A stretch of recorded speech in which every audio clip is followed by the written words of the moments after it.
Salamlar olsun hər kəsə. Bu günləri İmam Əli əleyhissalamın mövlud günüdür və bu günün şərəfinə, bu günə görə İmam Əli əleyhissalama aid bir şeir yazdım. İstəyirəm sizlərlə paylaşım. İnşallah ki, kim İmam Əlini sevirsə, hamı sona qədər qulaq asar. Ya Allah. Kəbənin möcüzəsi, Allah övliyası Əlidir. Xəlq olan, xəlq edilən Xaliq-i yektası Əlidir. Əlinin yolunu gedən ədalətə, haqqa varıb. Zülfüqar kafir olan başları kökdən qoparıb. Yaradan Əli üçün Kəbə divarlarını yarıb.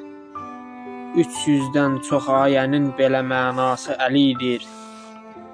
Elmin şəhəri mənəm, qapısı Əli idi söylədi. Ona Peyğəmbərimiz qızını əmanət eylədi.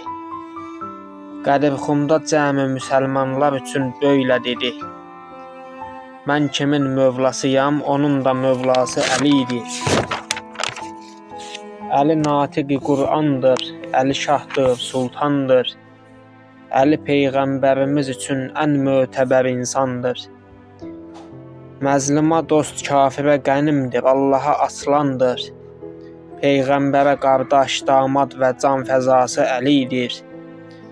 Əlinin zəhrası var, zəhranın vardı Əli. Ən vəfalı aşiqdir, ən vəfalı yardı Əli.